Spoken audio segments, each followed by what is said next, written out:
So that's why you'll see on, I don't know where I got a logo at, but on all of our stuff, you see that little crown right above the A on our logo. People ask me all the time, like, what's the deal with that crown? Well, that crown has a T on it. It does not stand for Travis. King Travis. I'm not that egotistical. You're so humble, bro. It stands for Triad. Ladies and gentlemen, we have been cleared for takeoff. You are now flying high with Travis Lamance. What's happening, Flying High friends? Welcome to another episode of the Flight Deck. Make sure you like, subscribe, share all the shenanigans on the social media. Happy to have you with us today and see what kind of trouble we can get into this time. Let's do it. Our lead-ins are so smooth. Yeah. Yeah. Smooth as glass. Yeah, I like this idea for the setup, man. It's the first time doing it in the hangar. Yeah, Getting out of the office. A little more comfortable and realistic to our life, hanging out with some airplanes instead of sitting in a stuffy office. So That's true. I really was I was wanting flames to be shooting out of the CJ engine, but I was told there would be audio difficulties. If maybe some audio. We might get a little wet from the sprinkler system. You know, it's slight true. Challenges. We're not trying to burn this mother down. Let's not, please. We're just looking to spit some fire today. Yeah, we just finished building this beautiful hangar. Let's not burn it to the ground. It's true. It is sweet, man. Yeah, and nice. and when I came in, it was full, man. Yeah. 2 airplanes went out just while I was setting up, and We already happened to go into overflow mode a little bit and using some of our other hangar space, so it's good. Yeah, nice, exciting. Congratulations on that, man. Chris, you're here too. Yeah.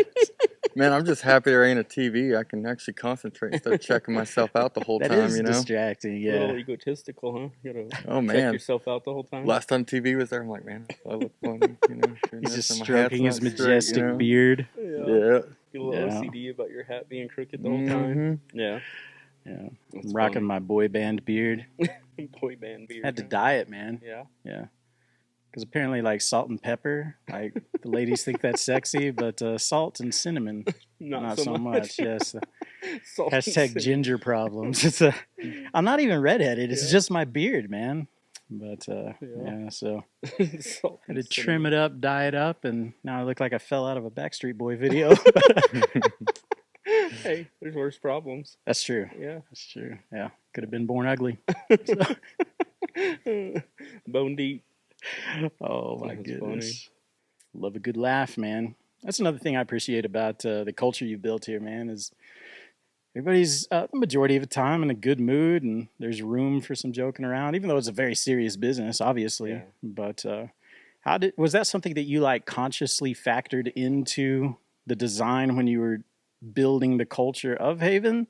Or was it just something that naturally, organically is a part of you, so therefore the people you end up running with a long time share that attribute? Or I think it's a little bit of both, but there was a lot of conscious thought put into it, because that's one of the reasons I wanted to build my own business, is because I've been in several companies that were not that way. You're just another person in there doing something, and they don't know anything about you, what you're doing, and that's a big deal to me, is the personal connection. And I think that personal connection helps drive safety, and that's a big piece. And I just want people to not hate coming to work. Like, we spend more time with our work people than we do with our families, it seems like, and it's just miserable when you just don't look forward to coming to work. And if everyone is getting along good and they're happy in their environment, they're more productive, and it's safer. You know, I'm not going to go put Chris on an airplane that I don't feel like is safe, and I'm not going to go put a customer on there, and we all end up flying on all these airplanes, so we know we're not going to put each other in danger. So it drives a safety factor. Nice. For one piece, and then productivity. I mean, we're all here to make $1, and the guy that's over there kicking the can all day and dreading life and hating being at work, he's just not going to get as much. He's right there. I'm talking about Chris. No, sir. No, Chris. Nah, you're always in a good mood, dude. Those guys are cancer. You Yeah, gotta get they rid of are. the cancer. You gotta cut Absolutely. them out, man. And Mm-hmm. I've seen a lot of scenarios where you have a really good mechanic or a really good pilot that technically, functionally, they do a really good job, but they piss everybody off all around them. They make everyone in a bad mood around them. Nobody trusts them. I mean, so you get into these dilemmas all the time. We just met with some people on an M&A project we're looking at, and that killed their whole company. Was they had this one really hot shit mechanic that he was really, really good, but nobody would work with him because he was such a dick. And But was he top 40 under 40? Probably Not that not. kind of Probably material. not. Probably not. not. Write it down. Yeah. That guy works here at Haven. I was going to running apply things. this year, but I wanted someone else to have a chance Yeah, at it. you got to spread the wealth, bro. Mhm. It's- yeah. Can't win take it all the 2 years glory. in a row. Yeah. Yeah. So it's So one guy just I, crushed it. yeah, he kept running It's off all their ridiculous. other help and pissing off customers and all that kind of stuff. But Man. everyone tries to justify bad behavior because they're really good at their technical aspect of their job. And to me, it's a holistic picture of they got to be good at their job, they got to be technically proficient, but they also got to be a part of a team and live within our core values. And if you can't do the other pieces, I don't care how good you are at this piece, you don't need to be there. Yeah. Was he a DIC personality? Probably. Those Yeah. guys. Uh-huh. Oh my goodness. What's the worst company culture you've ever had to work within, Chris? Ooh. Have you got a horror story? Yeah, but I better not talk about them. But it ain't here. I like it here. There's been some areas where it's just been miserable just based on the lead that you're working under. Yeah. That makes you start hating the airframe, you start hating the hangar, you start hating everything about it. So Yeah. just being around the right people that can actually lead you and do their job and actually have fun while doing it. I mean, everyone just works better and clicks together. We're all a team. So if you don't like who you're working with, how much can you really get done? Yeah. That's true.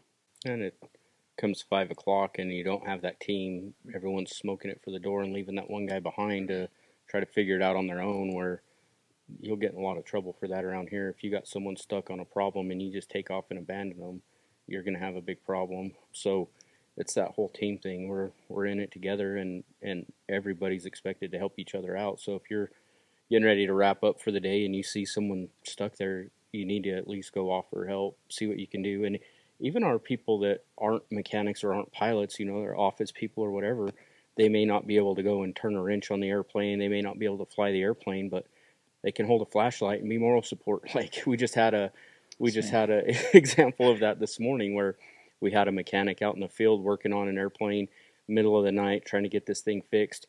One of the pilots that was there, he could have just went to his hotel and went to bed and not worried about it. Instead, he stuck there and helped that mechanic. Nice. And holding stuff and grabbing tools, and so he couldn't actually work on the airplane, but he stayed there and gave that team member support, and that's what we're all about.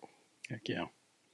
So when you look at all of the different aspects that fall under Haven ASG, whether it's the maintenance or the FBO services, the charter, do you find that there are aspects of company culture that are present in all of those, and then some that need like a uniqueness or a tweak or something? Or Yeah, so all of them are unified under the same 5 core values. Those are universal across all of our company.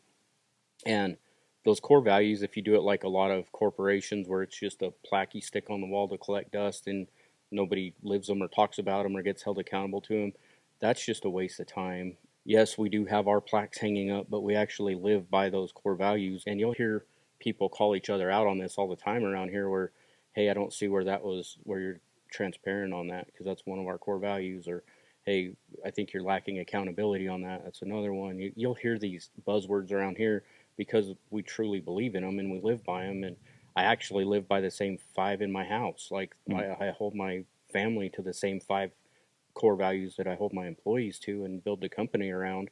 So those are kind of the unifying thread across it. But you do definitely see a little bit of personality differences in who's attracted to being a pilot versus who's attracted to being a mechanic. The mechanic culture is a little more rough around the edges, and you'll hear some stuff in there you won't hear in the office, and Right. and vice versa. So there are little sub commonalities in each department. And I used to really scratch my head on, well, why do they do that and why do they do that? And I finally figured out it's relates to people's purpose and what motivates them. What motivated that guy to go be a mechanic versus what motivated that guy to go be a pilot, or why did she pick flying an airplane instead of working on an aircraft? And really, it comes down to all the personality profiling stuff. It's people are just drawn to a different lifestyle, and that's, to me, a lot of why these kind of sub cultures set in. It's just the kind of the DNA of the people that are drawn to that vocation. right. Mm-hmm. Yeah. So what are the 5 core values, and how did you settle on them? Let's put Chris on the spot. Oh, Let's snap. let's see if I'm talking shit or if Chris No, actually I knows feel like our we 5 need core a values. game show music right now. Oh boy. Now you guys got me on the spot. The T, it's Triad, so T is transparency. R is respect. No. See, You're I fired. Cut this. Get out of You You here. guys got me on the spot. don't. TR. Why am I spacing this? Because you're on camera. And you're Yeah. Oh, stressing man. Look how Not happy Travis responsibility. is, though. Man, I am out. having a hard I time like right watching now. him sweat. Results. There you go. I don't know why that was hard. Inspiration. Triad. I had to spell it out. It's not alignment anymore. It is accountability and in discipline. Yep. The R got me. Don't worry about the R. Yeah. Yeah. Why did we so just beginning of this year our 5 have been the same all this time until this year we changed the A from alignment to accountability. Why did we do that? Well, just because you're aligned doesn't mean you're holding each other accountable. You know, Hmm. you can be aligned all day long, but the results won't happen if you don't have the accountability of, everyone helping each other stay accountable and keeping yourself accountable in the process. So Right. Yeah. I think that was an excellent change. I mean, accountability and, results are big. And then, of course, honesty, inspiration, Yeah. integrity. And all that even stuff. in that, there's a hidden aspect of the culture, which is willingness to change when you identify something that could be tweaked for an upgrade right there. It's true.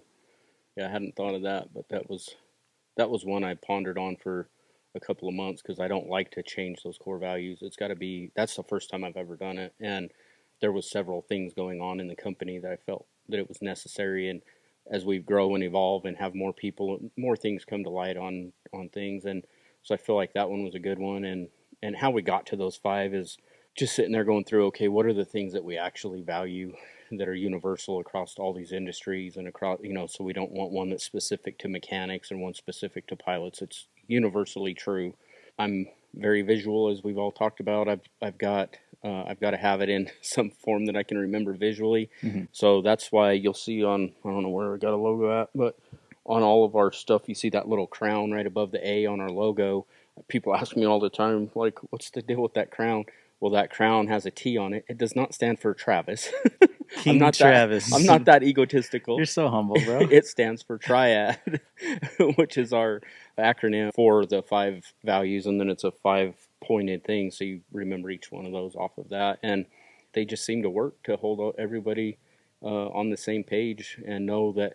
And where it really comes in handy is you try to write a system and a process for everything you can imagine, and we have tons of them. But there's always stuff that pops up that isn't in writing. Like, I don't know what to do here. I don't have an SOP. But you're also in the middle of trying to service a customer, take care of a colleague, whatever. And in lieu of having an SOP written for it, I can think about it as a son of a pitch. Whenever you say SOP, my bad. Son of a bitch. So and when you're lacking an SOP for a specific thing, you just go default to those. Is it transparent? Right. Is it results oriented? Is it going to inspire somebody? Is it holding somebody or myself accountable? And is it the disciplined action? Because a lot of times the right thing is the inconvenient thing. And so we don't want to just take the easy path because it's convenient for us or convenient for the company. It needs to be the right decision, whether it's hard or not. And all the employees know if they're following those and they make their decision making based on those, that 99% of the time their decision is going to be the right one. And we just got to give them a level of trust to trust themselves to do it, and trust the company's not going to come and bear down on them for making that decision. Yeah. So out of the Triad, which is troubling to me because it's 5 instead of 3, but out of the Triad, like the inspiration one catches my attention because I feel like the other 4, like, it immediately makes sense, and probably any company that is like taking things seriously would have something along those lines. Right. Where did the idea behind things needing to be inspirational come from? I really like that. Well, to me, I hate monotony and the same things over and over. And the inspiring part of it comes from things that a lot of people don't think about. Like, when people hear the word inspiring, a lot of times they're looking to like professional athletes or some crazy over the top stuff. Yes, those can be inspiring, but what is inspiring within our culture is the guy that doesn't step over that piece of paper on the floor. He stops and picks it up. You see the guy that his job is a lead mechanic, but he sees the urinal's dirty, so he takes an extra minute, wipes the urinal down. Or like you're not making things other people's problem. You're seeing it and you're owning it, and that's the part of inspiring that we want to see is where, man, if Joe Blow over here that's in this such and such position will take the time to do this thing, that's inspiring me to do a better job. And I see a customer struggling with something, even if it's not my job, I'm going to run across the ramp and help that customer. Or it's meant to be very business focused on what things people are doing within inside the four walls of the business that are inspiring each other to do better in their job and be better people and take better care of each other. And I think it helps talking about it and bringing it up and pointing it out when we see it. Like a lot of our team meetings, we call people out. Hey, I saw Joe Blow doing this, and it was pretty inspiring to see him do that. And so acknowledging them for doing something above and beyond. We have what we call a golden BB. It's the person I heard it from the first time, I don't know if he invented it, was Alex Hermosi. And he said all these businesses are always looking for a silver bullet to solve all their problems. There is no such thing as a silver bullet. It's all 1,000 golden BBs. Ah. And he's right. There's not one big killer thing almost ever that's going to fix it. It's all these little things that happen where people take a little extra initiative to do something. So we do that golden BB thing. So whenever someone does something kind of above and beyond, inspirational, whatever you want to call it, we throw them a golden BB award. And that's just kind of an attaboy, our version of giving them an attaboy. And then we have a little bit broader program that's called the Jefferson Award. Before you get to the Jefferson Award, how is the golden BB delivered? Through a rifle, man. Yes. I was about to say, if you're not already doing it, I have an idea.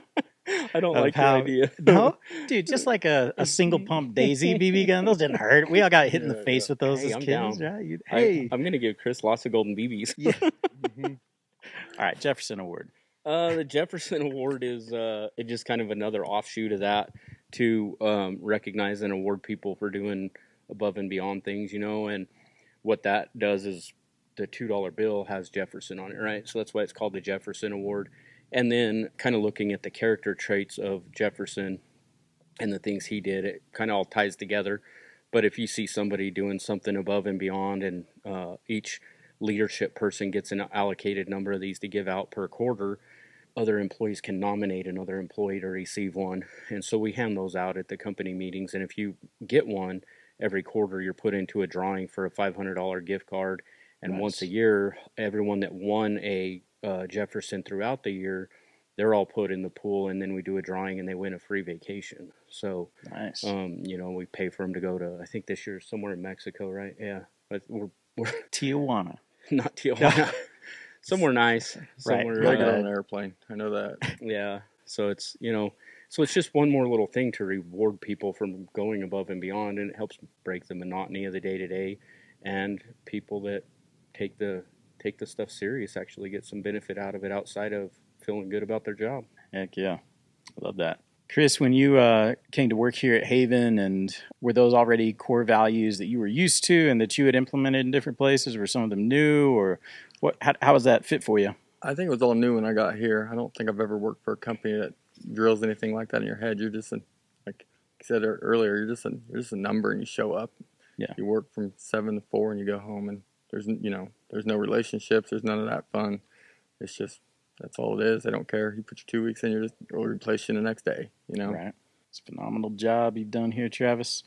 I know that one of your personal core beliefs is to always be motivating people to develop, be promoted, to chase after things. And I was thinking about that within that inspirational part of the Triad. And I know I'm not even here that often, and I've seen you go out of your way with 2 people that came in with a certain role within the company, and then before you know it, you're identifying something, or maybe they had the wherewithal to say, hey, what would it look like if I started doing this? And you're really quick but with wisdom, to help people get to another place. And so How important for company culture is it for people to know that they're in a place where their potential is going to be recognized, it's going to be invested in, and that they really have an opportunity to go to the next level? For me, one thing is the employees don't realize how much they push and motivate me to grow and expand and raise my lids, because my belief is that I have to have a vision and a belief and a goal for the company that's so big that every single employee can live out their vision and dreams and career aspirations within the realm of what we're building. And so if I didn't have all these employees with big goals and big aspirations, it would be real easy for me to throw it in idle and just be like, yeah, making enough money, I'm good. I can just go screw around instead of working a gazillion hours a week. But I see all these people that have thrown their hat in with us, that they want to be successful with us, that I'm like, oh, I can't do that because this guy, he wants to make $1 million a year.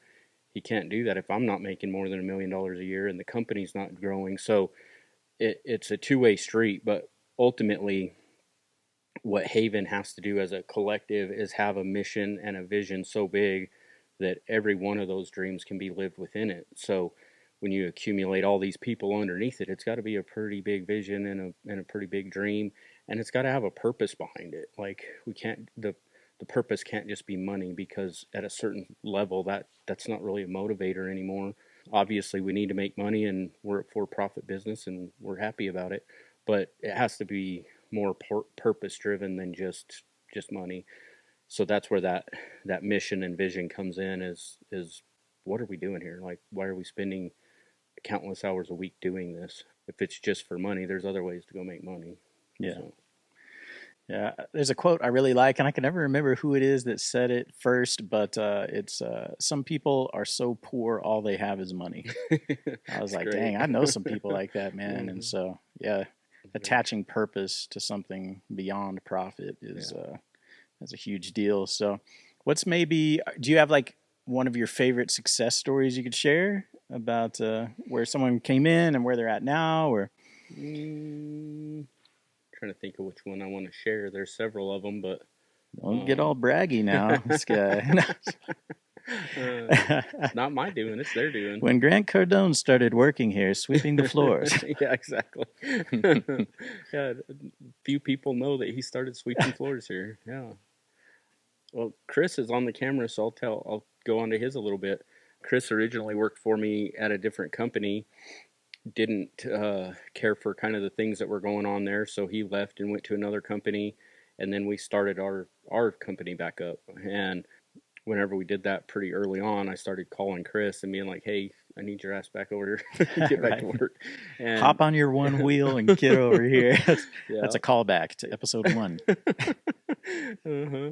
He came in just working as a mechanic in the shop, pretty quickly got promoted over to being the DOM over our 135, then got wrangled into being the general manager over one of our MROs.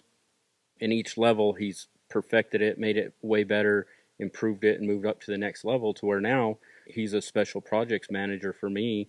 And so when we're doing M&A activity, he's helping me evaluate the companies. When we have a new constraint in the company that's keeping it from growing, he's the one that we stick on it and, hey, go figure out how to fix this constraint.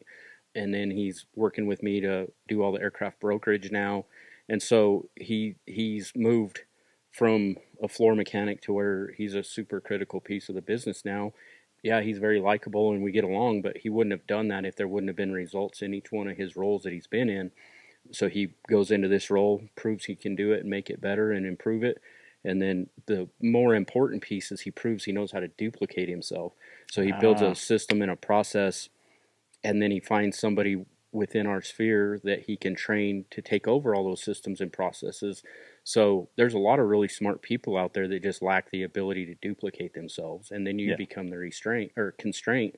So that's a key piece a lot of people forget along the way is, okay, when I get done building this, if I don't want to do it until I die, I need to figure out how to train someone else. So you know, I think he's an example of what we're talking about doing. Yeah, nice. So you're saying that results was the primary factor that allowed Chris to go over. If only results was in like the core values, right? or if only someone could remember that one in the core values.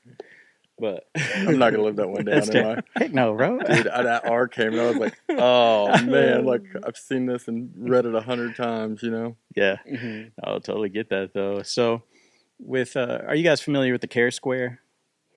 Not Care Bears. Care Square.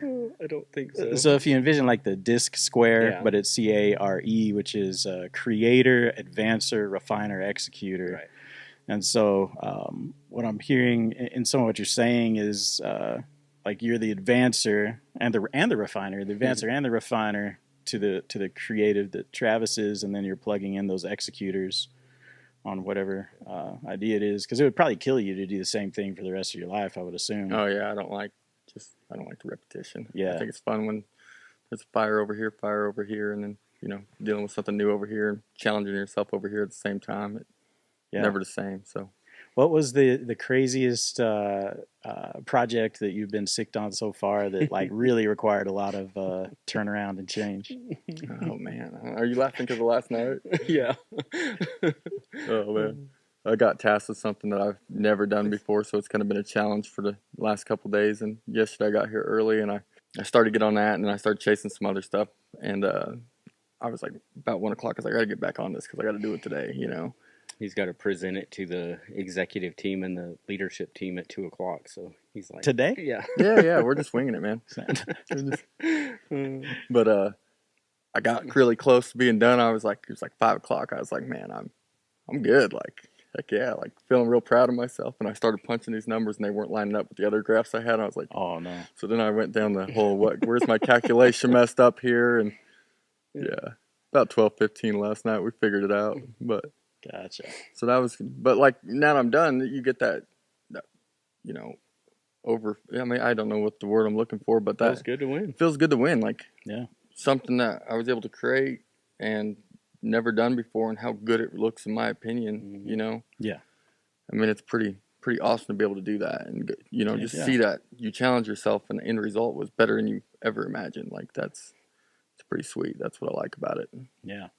When you think about different types of issues that need solutions, do you prefer like is it like number problems, or is it people problems, or is it process problems, or what do you most like to bring solutions to? I feel like I'm pretty good at looking into processes and trying to, you know, look over what we could improve, what we need to get rid of that's not relevant anymore or efficient. So I've done a lot with the processes and just, you know, and trying to create new ones. A lot of SOPs. There's been a lot of learning. You know, we use Corridor. It's one of our systems, and, you know, Robin's pretty tight in it, and I'm pretty tight in it, but that's a consistent learning deal. And it's really fun to do because it's really hard to learn it and challenging, and sometimes gets a little bit, you know, aggravating, but it's really nice when I actually do get to that solution and you get to go, hey, look how much better your lives are going to be. And you get a hand on that, you know, the other crews and the other people using it, and make their efficiency go up just from a little bit of homework, and,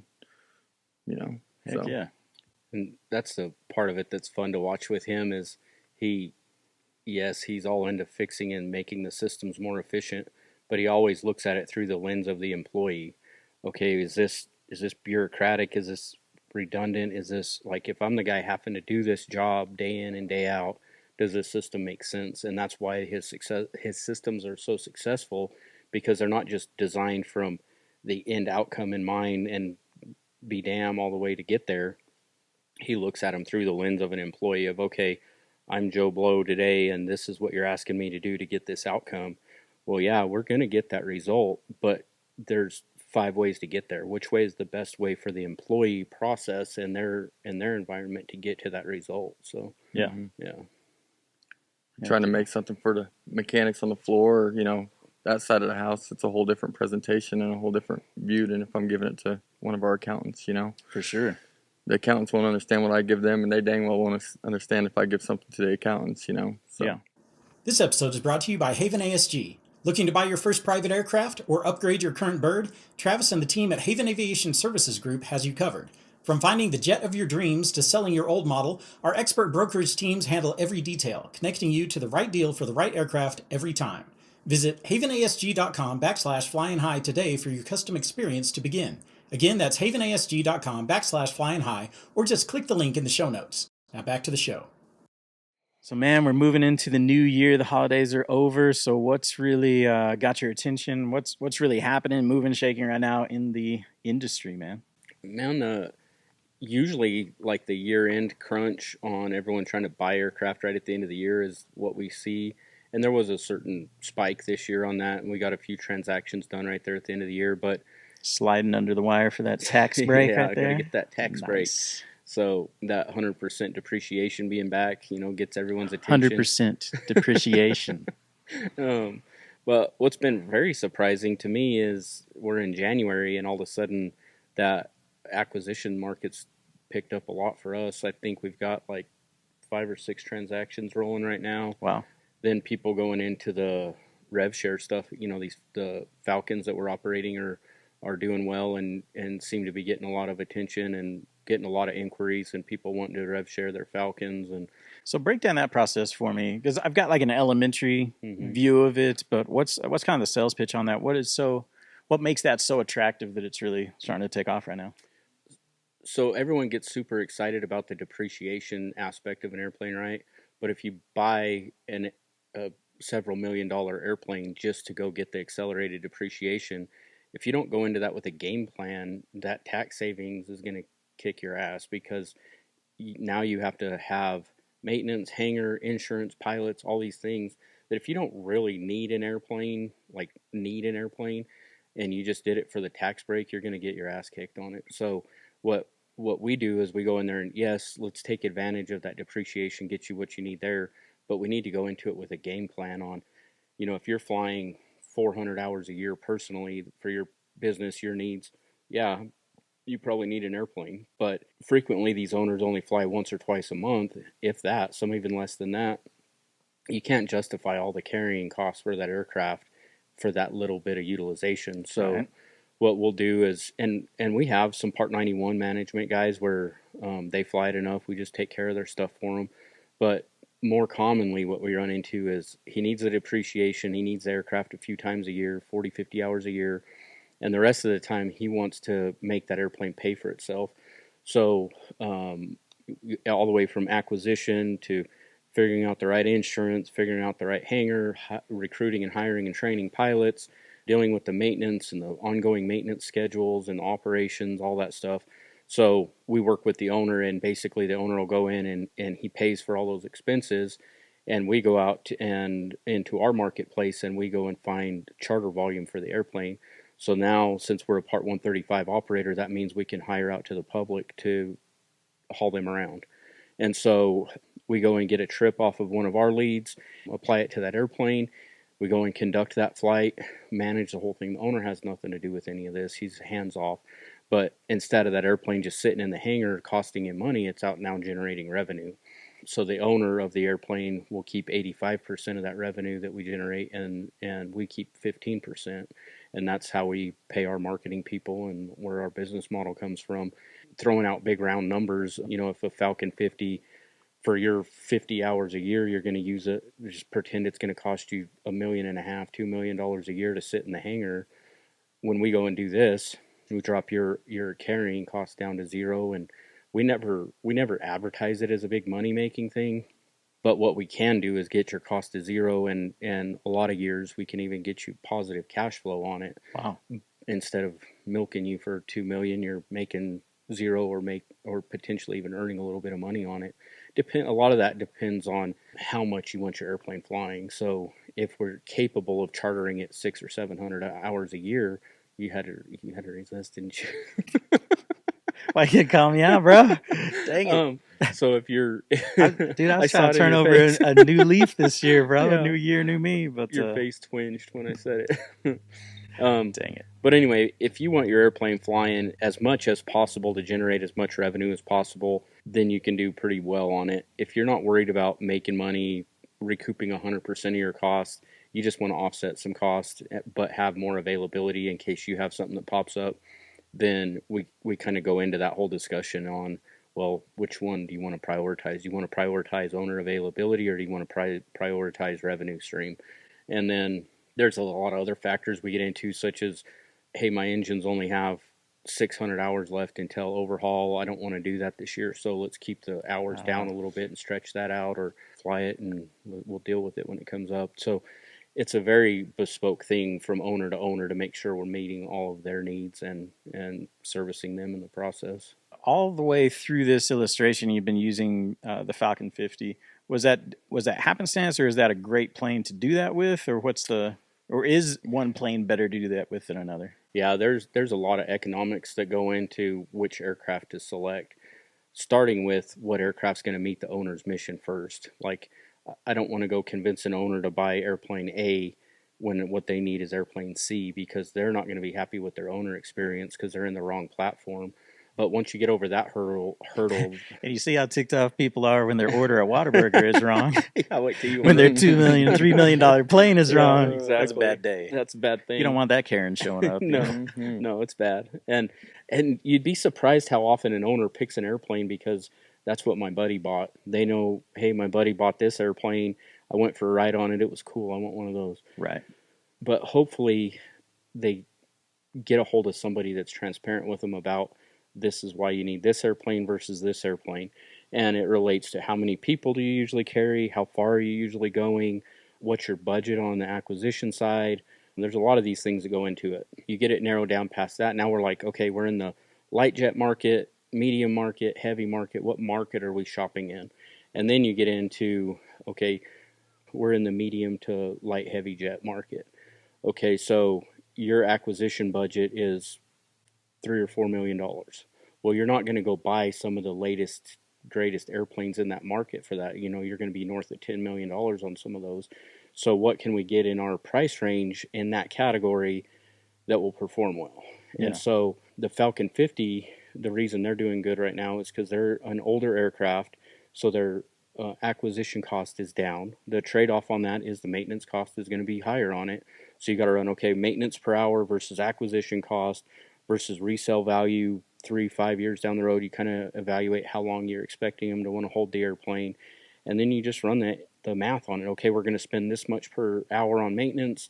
We're going to devalue the airplane by this much by putting these hours on it. So when you want to sell it in 5 years, here's what it's going to look like. And that Falcon 50 just kind of hits a sweet spot on that for us and the way we operate things. But it is a little older airframe, so someone may want to go into a 50EX, or if they need something bigger, they might go into a 900. Or I was about to ask about the 900s. And then, you know, you get into your Challengers, your Gulfstreams.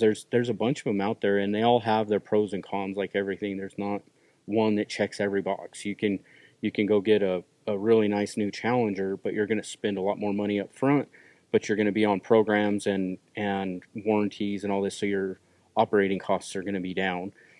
And then you look at, okay, what is the charter market going to bear for hourly revenue on that asset versus what your operating costs are? So, you know, if you're going to spend on the front end $15 million on an airplane, or spend $3 million on an airplane that charter for the same rate, you know, do you really need to go?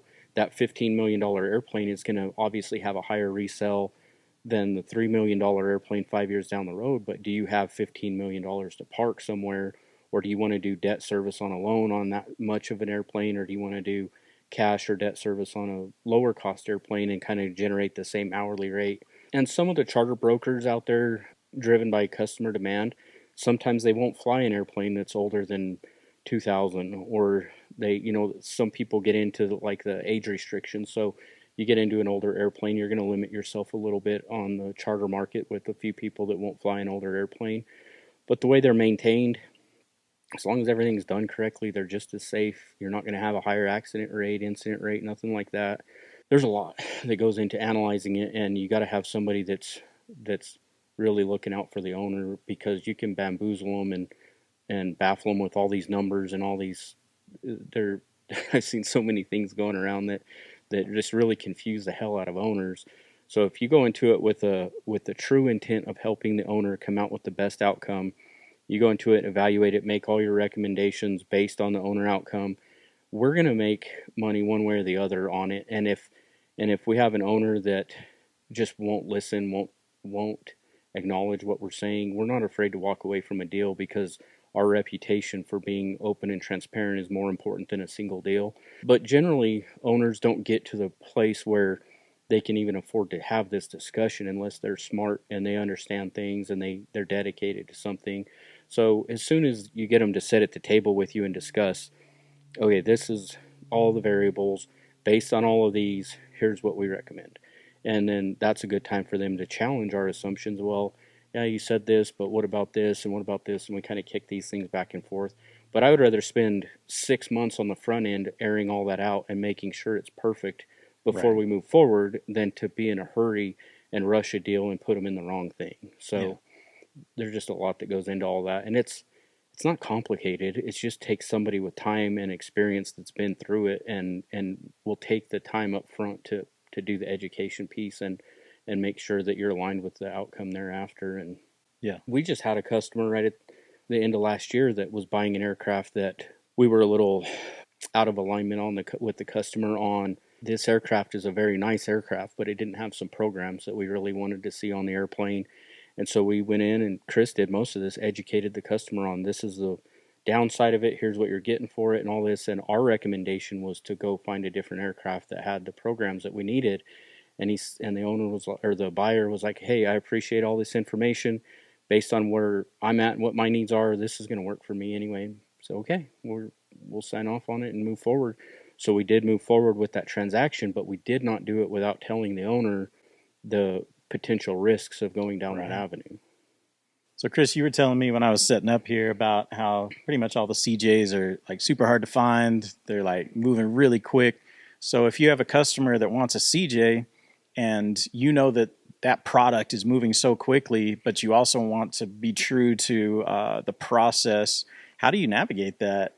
I think before you start looking is make sure that you know what you're looking for is the right product. You know, that way when you are looking, you find that deal, you're ready to spring on it, you know, move fast. But I think just making sure you're clear with the customer what they actually need and want before you even go out to the market and start looking. Gotcha. So if someone is going to purchase a CJ, you have processed that with them before you even start keeping an eye out for one, because, that makes a lot of sense. Right. What is it about the CJ that has made it such a hot product? And pretty good all-around aircraft. I don't know too much about these, but, you know, being on engine programs, being on the pro parts programs that these are on, you know, it's little to no maintenance for the owners, operators. They prepay in. He knows more about that than I do, and they really are just good. I mean, they can take off short fields, go fast. They're just a good all-around airplane. That's what it is. It's the happy medium in my opinion. Yeah. One of the things that owners despise the most about whether it's an airplane or anything else in their business is they don't like surprises. And if you're operating an older aircraft or an aircraft with no kind of programs on it, if you net it out over a 10-year period. Can I pause you real quick? Yeah. Would you be able to pick back up there? Yeah. Because like when you say whether or not it has programs on it, honestly, I have no idea what you're talking about. When I say programs, there's engine programs. So specifically on the CJ series, they have Williams engines on them. So they have an engine program called TAP. And that TAP program, basically every hour you fly the airplane, you pay a certain amount of money back to Williams. And they hold that money towards your future hot sections and overhauls on your engines. Okay. So, you know, if an engine's going to cost you $1 million to overhaul it, your choice is run with no programs, and then when they come due, you got to come up with $1 million to go overhaul your engine. Or as you're operating the airplane, you're paying in a predetermined amount of money per hour towards the overhaul of that engine. So now when it comes time to overhaul, you don't pay anything. You're already paid up. It's already fully there. So it's like layaway for maintenance. It is. It's kind of the layaway program. And then the airframes have a similar thing on the CJs. It's called Pro Parts. And so if you have Pro Parts on the airplane, it covers the vast majority of any part the aircraft itself may need outside of the engines. And so where that comes into play is on the unexpected things that people don't like to run into. If they're on Pro Parts and on TAP, you pay a fixed rate per hour, and then you allocate back a little bit of money for labor. You pretty much know exactly what your hourly costs are. So it creates a very flat operating cost profile for the airplane. Got it. So if you're operating in another aircraft type or an older aircraft, something that's not on any kind of these prepaid programs, then you might clip along for 6 months and have no maintenance costs. And you're like, woohoo!